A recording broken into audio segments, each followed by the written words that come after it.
नशैमन कसरे सुल्तानी के गुंबद पर, तू शाही है बसेरा कर पहाड़ों की चट्टानों पर। एक बार जोरदार तालियों के साथ हम स्वागत करेंगे हमारे मुखिया, हमारे बड़े भाई अरविंद केजरीवाल जी का। भारत माता की, भारत माता की, भारत माता की, भारत माता की। इनकलाब, वंदे वंदे।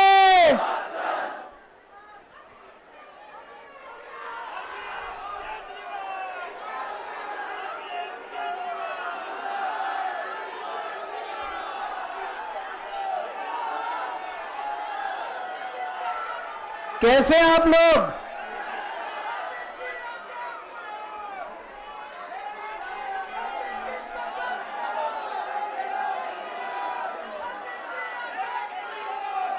दोस्तों,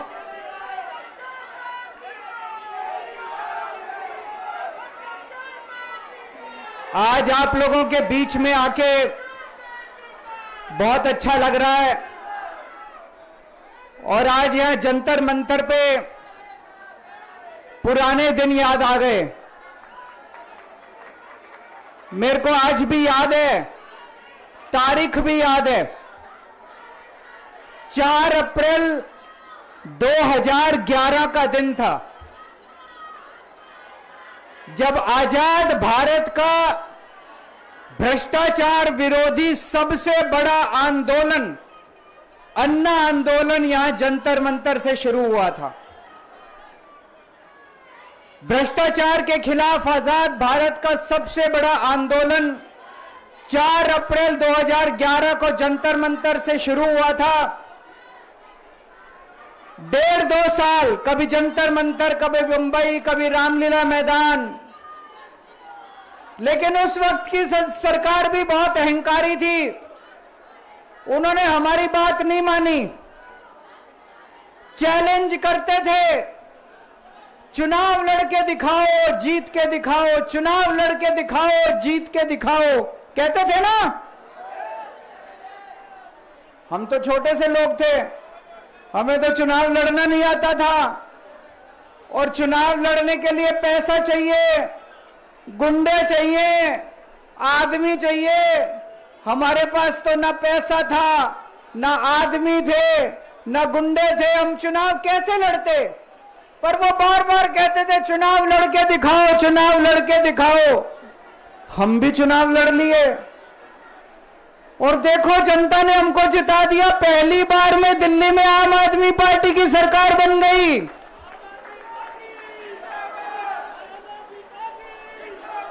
देश के अंदर हमने 2013 में चुनाव हुए थे, देश के अंदर साबित कर दिया ईमानदारी से चुनाव लड़े भी जा सकते हैं और ईमानदारी से चुनाव जीते भी जा सकते हैं।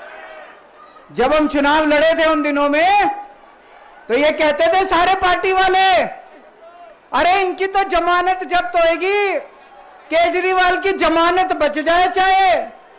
पहली बार में सरकार बन गई थी दिल्ली के अंदर हमारी 49 दिन की सरकार। ईमानदारी से चुनाव लड़े थे हम, हमारे पास कोई पैसा नहीं था, कोई आदमी नहीं था, ईमानदारी से चुनाव लड़े थे। देश में साबित कर दिया कि ईमानदारी से चुनाव लड़े जा सकते हैं। पिछले 10 साल से दिल्ली के अंदर हम लोग सरकार चला रहे थे, ईमानदारी से सरकार चला रहे थे, ईमानदारी से पैसे सरकार के बचा रहे थे और ऐसी ऐसी सुविधाएं दी हमने जनता को जो कोई कल्पना भी नहीं कर सकता। बिजली 24 घंटे कर दी, बिजली फ्री कर दी, बिजली पानी फ्री कर दिया, महिलाओं के लिए बसों का किराया मुफ्त कर दिया, बुजुर्गों के लिए तीर्थ यात्रा कर दी, शानदार अस्पताल मोहल्ला क्लिनिक बना दिए, लोगों का इलाज मुफ्त कर दिया, शानदार स्कूल बना दिए, लोगों की शिक्षा शानदार कर दी, बच्चों को भविष्य दे दिया। 10 साल ईमानदारी से काम किया। मोदी जी को लगने लगा कि अगर इनसे जीतना है तो इनकी ईमानदारी पे चोट करो, इनको बेईमान साबित करो। तो प्रधानमंत्री जी ने एक षड्यंत्र रचा, उन्होंने षड्यंत्र रचा, केजरीवाल को बेईमान साबित करो, मनीष सिसोदिया को बेईमान साबित करो, आम आदमी पार्टी को बेईमान साबित करो। और षड्यंत्र रच के इन्होंने हमारे सारे बड़े बड़े नेताओं को एक एक करके जेल में डाल दिया। दोस्तों, अब हम जेल से बाहर आ गए और जेल से बाहर आने के बाद मैंने इस्तीफा दे दिया। आपके मन में यह चल रहा होगा कि केजरीवाल ने इस्तीफा क्यों दिया। मैंने इस्तीफा इसलिए दिया क्योंकि मैं ये सब करने के लिए, गंद करने के लिए नहीं आया था, मैं भ्रष्टाचार करने के लिए नहीं आया था, मैं सत्ता का लालच, सत्ता की भूख नहीं है मेरे को सीएम की कुर्सी की भूख नहीं है। मैं पैसे कमाने नहीं आया, पैसे कमाने होते इनकम टैक्स कमिश्नर की नौकरी करता था, उस नौकरी में जितने करोड़ों रुपए चाहता मैं कमा सकता था। पैसे नहीं कमाने, देश के लिए आए थे, भारत माता के लिए आए थे, देश की राजनीति बदलने के लिए आए थे। दोस्तों,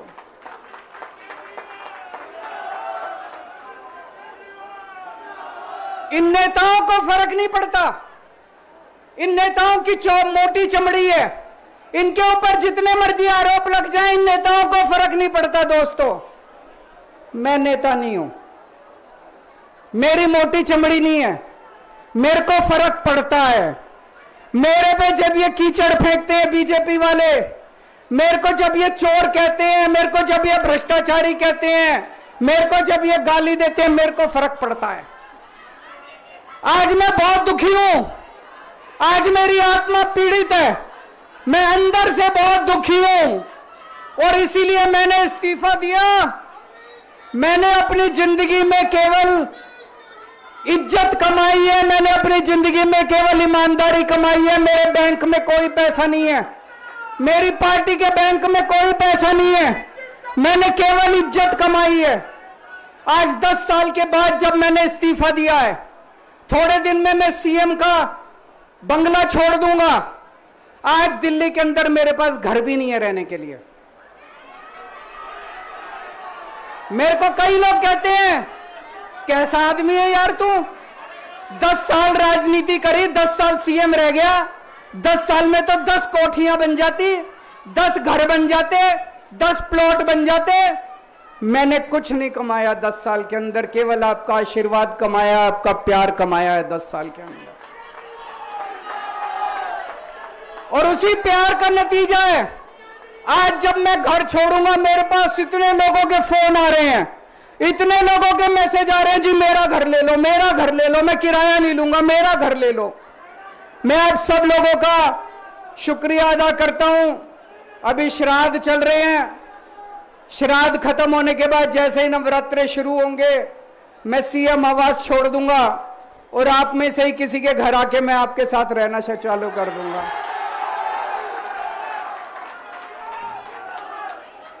इन्होंने, मोदी जी ने हमारे ऊपर सबसे कठोर कानून लगाया, इस देश का ईडी का कानून, पीएमएलए। उसमें बेल भी नहीं मिलती, उसमें बेल भी नहीं मिलती, लेकिन केस फर्जी था।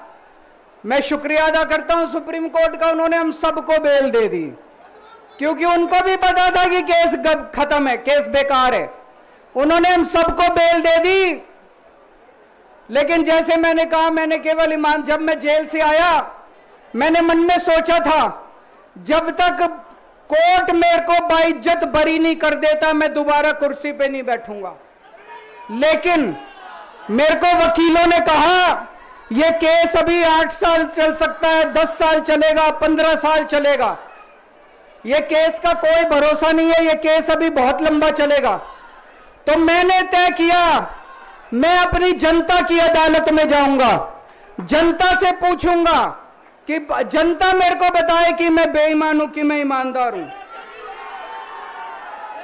मैं दाग के साथ नहीं जी सकता, दाग के साथ काम करना तो दूर की बात है, मैं इस दाग के साथ मैं जी भी नहीं सकता, मैं जिंदा भी नहीं रह सकता।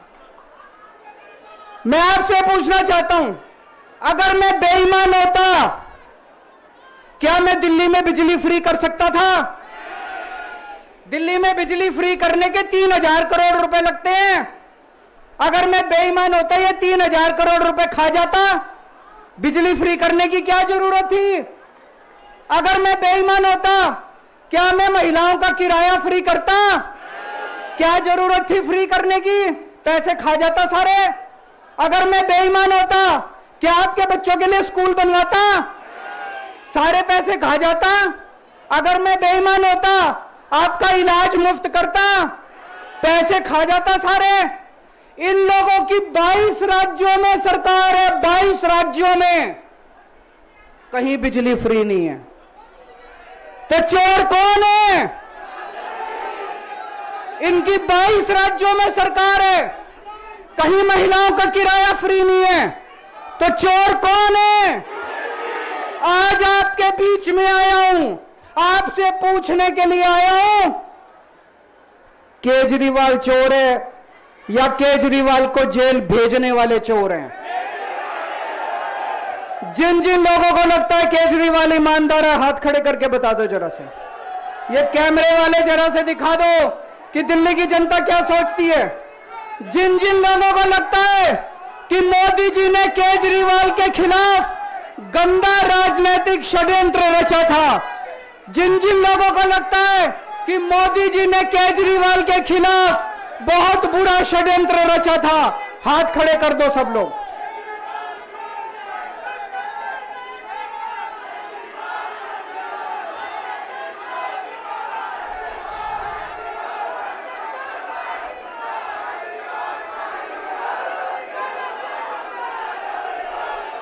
एक बात और करना चाहता हूं आज आपसे। एक बात और करना चाहता हूं, बड़े ध्यान से सुनना। एक बात और बहुत जरूरी बात है, सारे जने बड़े ध्यान से सुनना। ये आरएसएस वाले कहते हैं हम राष्ट्रवादी हैं, आरएसएस वाले कहते हैं हम देशभक्त हैं। आज मैं पूरे सम्मान के साथ, आरएसएस के प्रमुख हैं श्री मोहन भागवत जी, मैं पूरे सम्मान के साथ मोहन भागवत जी से 5 प्रश्न पूछना चाहता हूं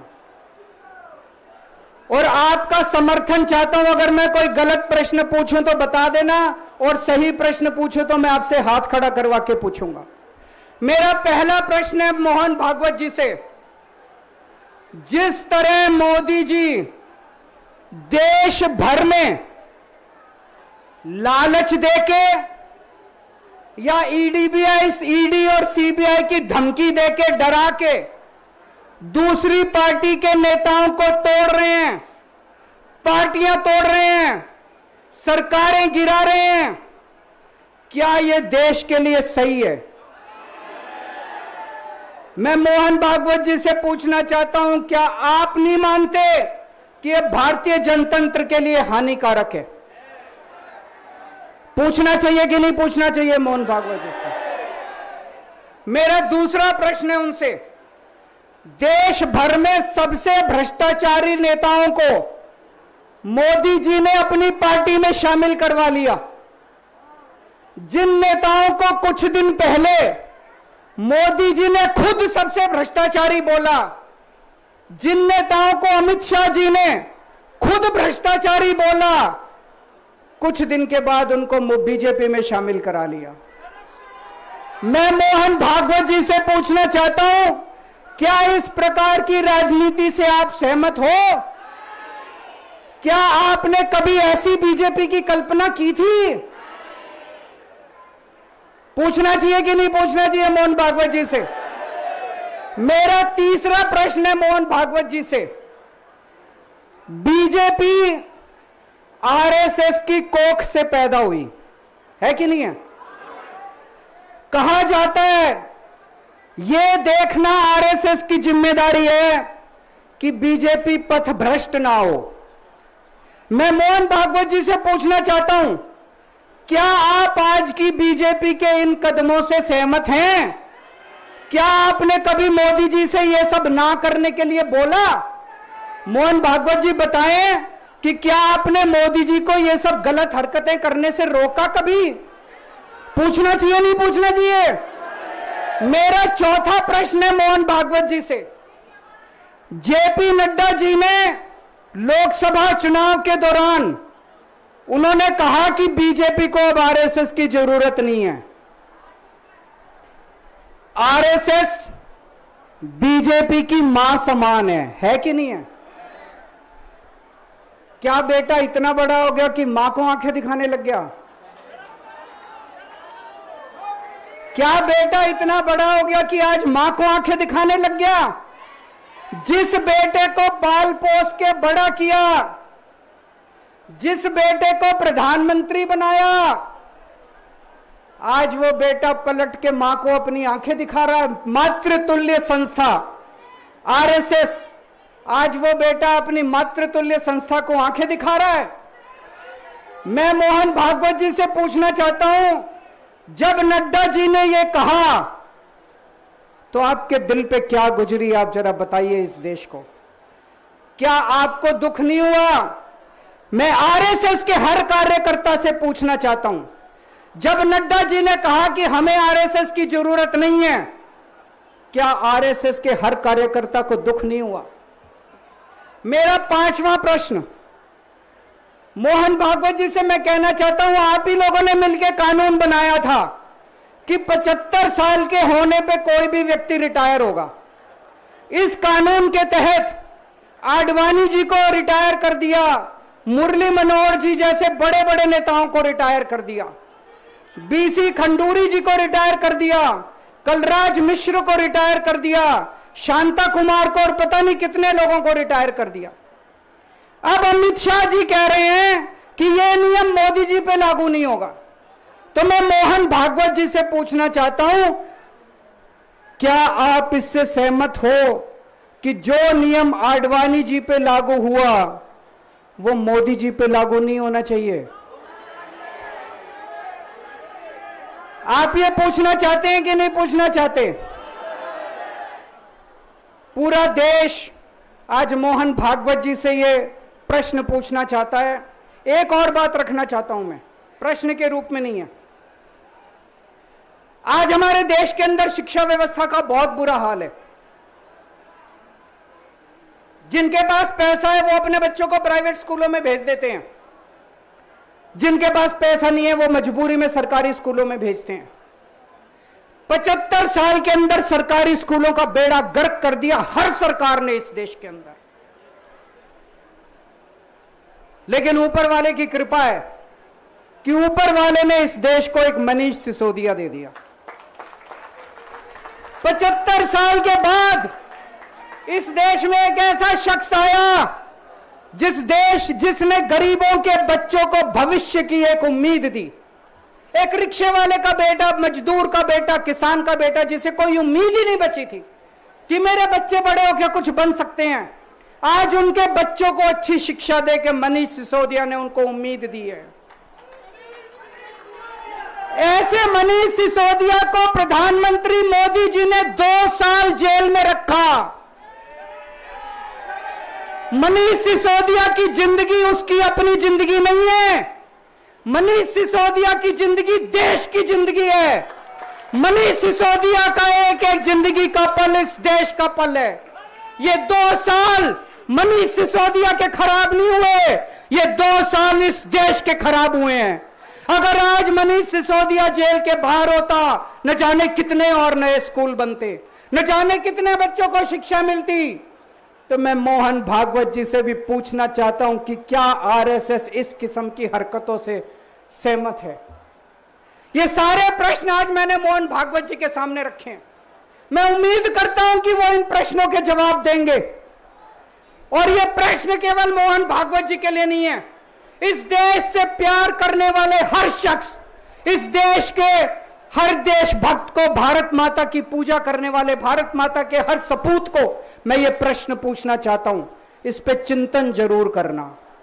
आरएसएस के हर व्यक्ति से मैं कहना चाहता हूं, आपको हो सकता है केजरीवाल पसंद ना हो, आपको हो सकता है आम आदमी पार्टी पसंद ना हो, लेकिन देश की खातिर इन मेरे उठाए गए मुद्दों पे चिंतन जरूर करना दोस्तों। ये आने वाला चुनाव मामूली चुनाव नहीं है। यह दिल्ली का आने वाला चुनाव केजरीवाल की अग्नि परीक्षा है।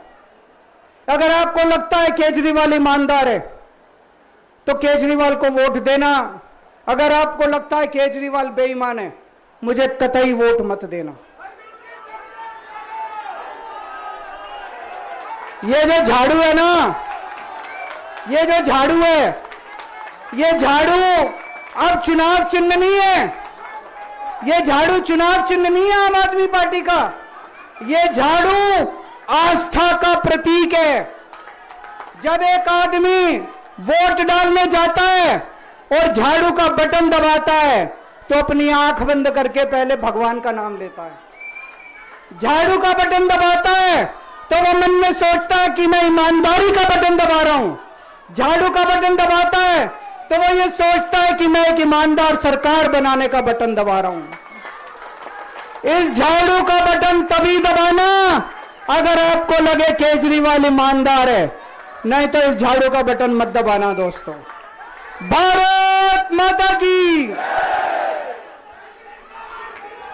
राष्ट्रगान के लिए सभी साथी मंच के सामने और मंच के ऊपर अपनी अपनी जगह पे खड़े हो जाए। वोट डलेगा, वोट डलेगा झाड़ू पे, वोट डलेगा, बटन दबेगा, वोट पड़ेगा। थैंक यू, बहुत बहुत शुक्रिया सभी साथियों का, धन्यवाद।